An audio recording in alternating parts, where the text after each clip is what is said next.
Hi guys, welcome back to the bar.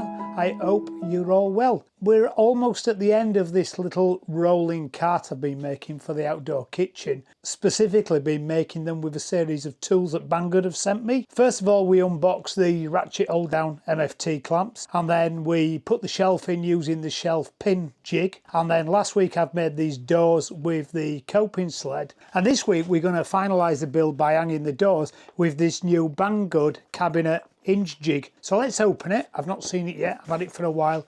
Let's open it and see what we have.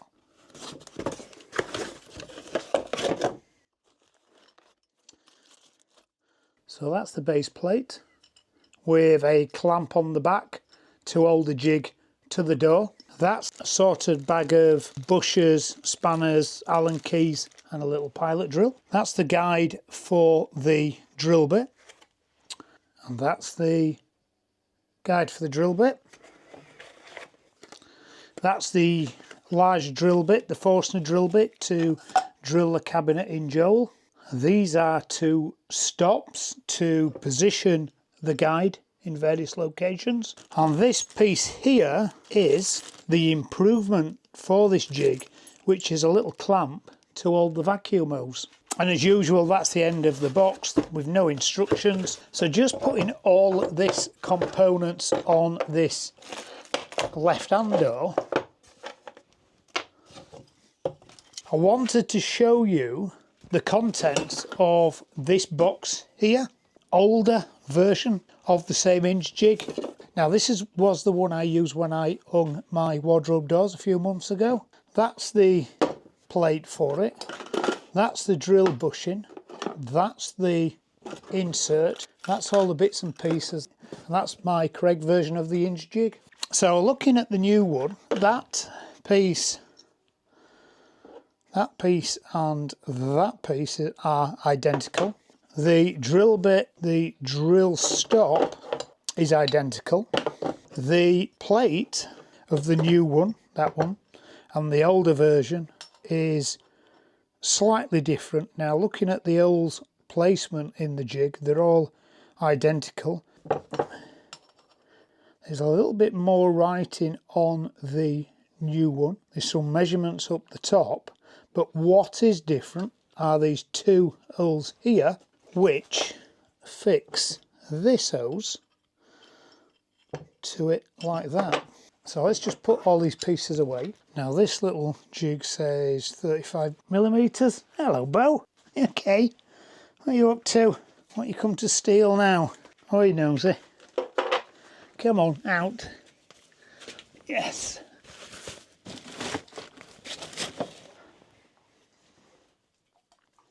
So this vacuum holder, diameter of 35mm, which, using my nozzle from my Festool vacuum cleaner, fits quite nice. Now this is an interesting addition really, because what I found with the other jig was that goes in there and locates like that, that once you'd rotated that into the right place, then the sawdust built up in these little crevices here and stopped you from turning it to take it back out. So if you look at my video when I used the other jig a while ago, every time I drilled an hole I just had to vacuum out the hole so I could take that back out. Now hopefully this will stop that from happening, but we'll see when we use it. So let's fix this into these holes, a countersunk for these screws. Now this will be very useful if you are mass producing or drilling lots of holes, because the shavings don't half mount up when you're drilling multiple holes. And I drilled 12 holes before. I had quite a pile of shavings. The next thing I need to do is just adjust these nuts just so it fits. Just adjust these. Now I did say on the last jig it'd be better if that were a wing nut rather than a nut, then you could just adjust it without a spanner.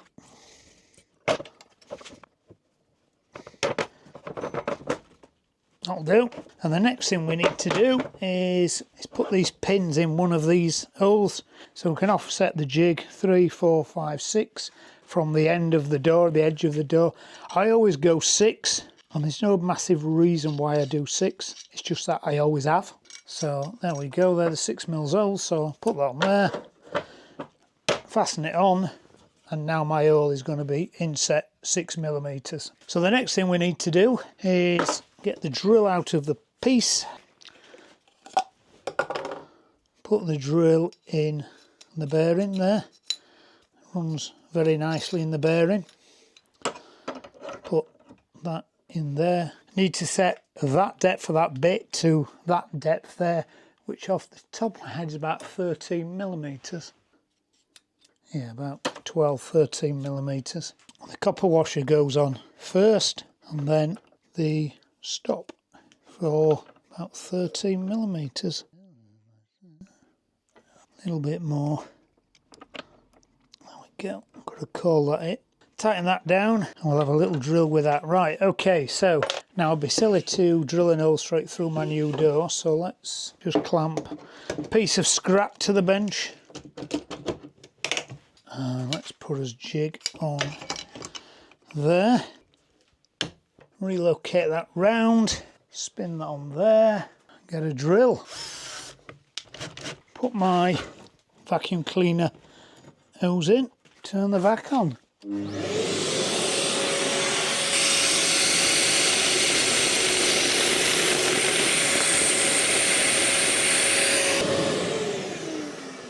Well, the vacuum seems to do a good job of taking all the parts up, and I can get the jig out. That's good, but I've not drilled my hole deep enough though, so I just need to find another 3mm. I've got 21mm of timber here, so I've got plenty of timber, so I don't need to worry too much about going through the face. Right, let's have another go.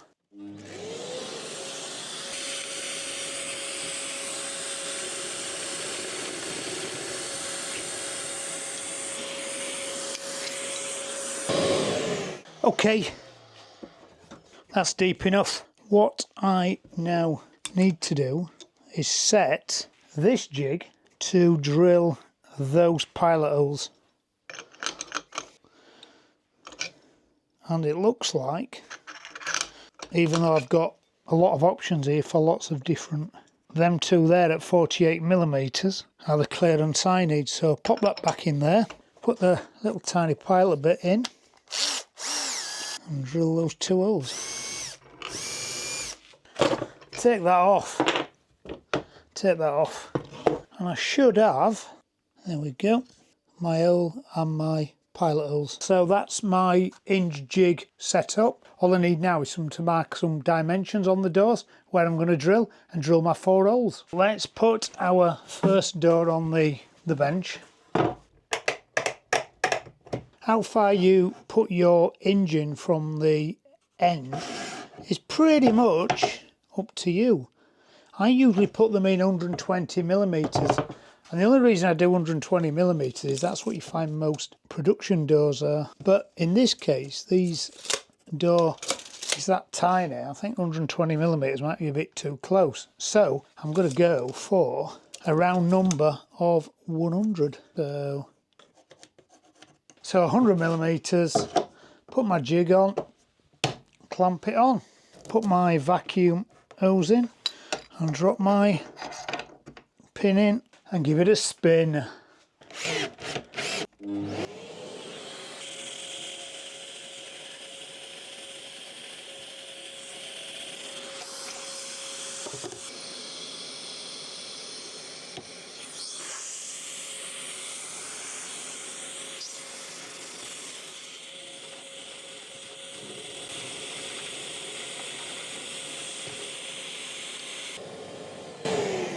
A huge difference, that dust extractor. Now what I didn't do when I drilled this hole, when I drilled that hole, I should have just dropped that in to do my 48mm, but I was set up, so it's either remove that or take the drill bit out. Choice is yours.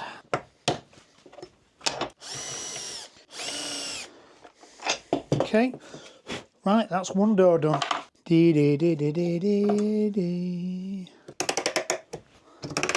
any of you are wondering and not seen the last couple of videos why I've got these grooves in the back of the door styles and rails is because I've made it out of some really good quality parquet flooring, and these are the anti-cup grooves in the back.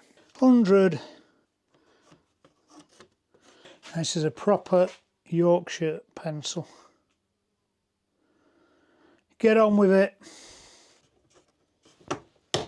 Okay, seeing I'm set up for the little drill bit, might as well do them first.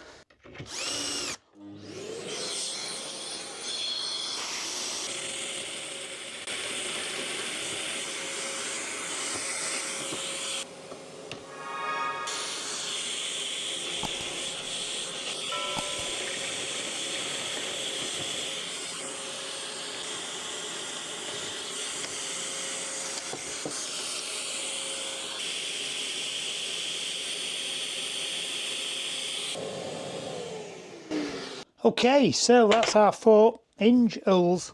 This vacuum attachment really helps a lot.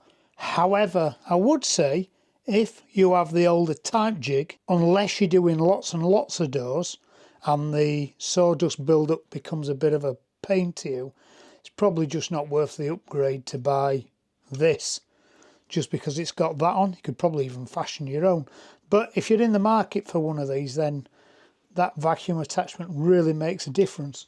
I've already shown you the competitor, which is this, the Craig one, and the Craig one doesn't have any dust extraction parts either.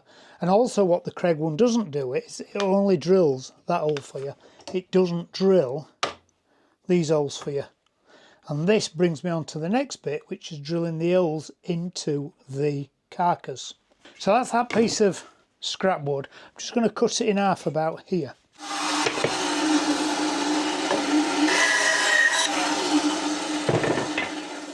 Because I just want to demonstrate this next part. Put my hinge in here.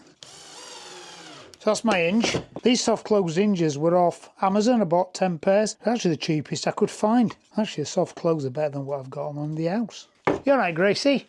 Bo was in here a bit since. Are you looking for Bo? Hey, so with little Gracie. The holes on my hinge plate are 35mm. Those top 2 pair of holes. So if I take these bushings out of there and put them in there, I can now drill that 35mm hole.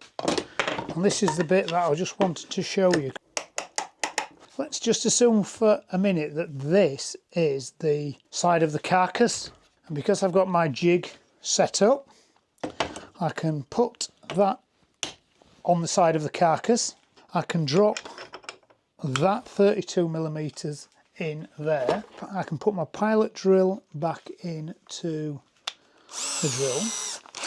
And I can drill those 2 holes.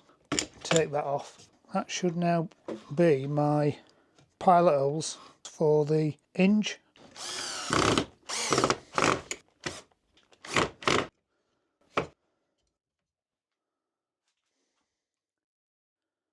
Okay, then of course I can just adjust the hinge to get the correct fit. Oh, that's all hunky-dory. However, when I did my wardrobes upstairs, and I'm going to have the same issue with the unit that I've got on the terrace, is because my carcass is thicker than the 18 or the 20mm. So I can't get this clamping mechanism around it. When I did my wardrobe doors, the workaround that I found was to remove the clamping mechanism, because you don't really need the clamping mechanism anyway. You're not really putting any great force through the jig.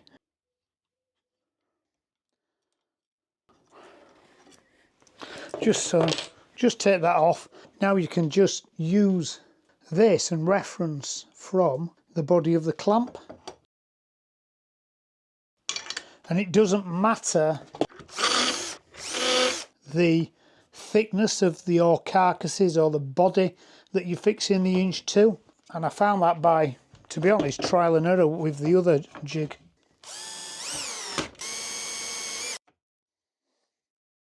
Right, before I fix the doors onto the carcass, I'm going to take them outside and give them a couple of coats of the Leisure varnish, dark oak varnish I've stained everything else with over there. Then once it's dry later on today or maybe in the morning, I can just put the doors on.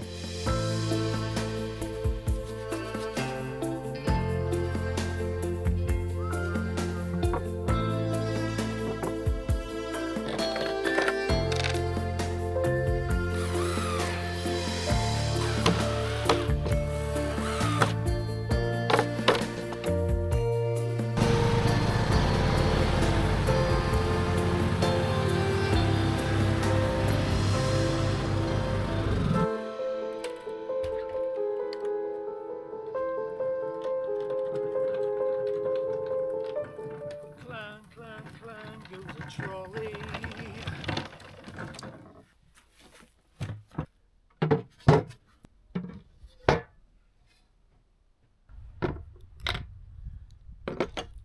Okay, let's get these doors hung. So we have got 100mm to the centre and we have got 362mm to the centre of the other one. 100, 362 there.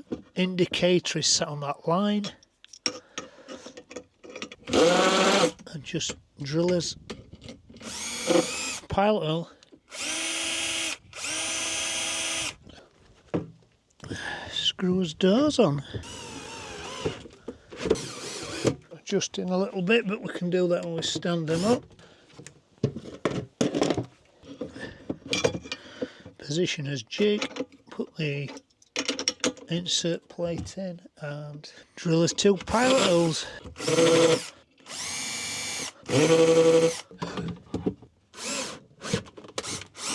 Just need to adjust them. I'll stand the trolley back up.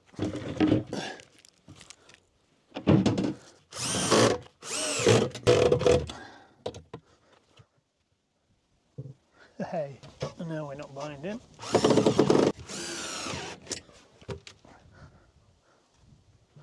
Cool. Okay there. Right, let's have a race.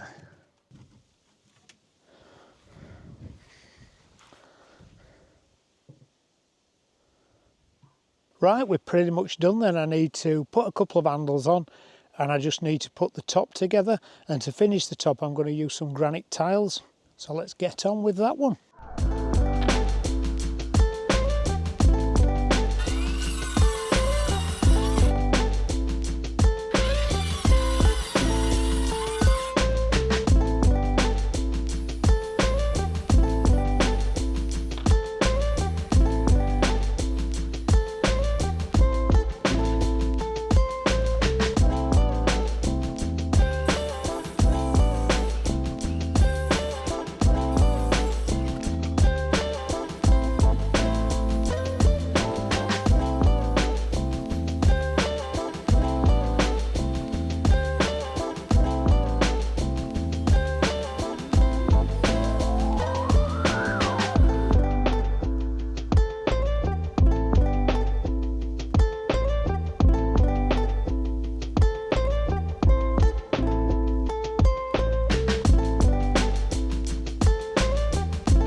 Must be nearly coffee time.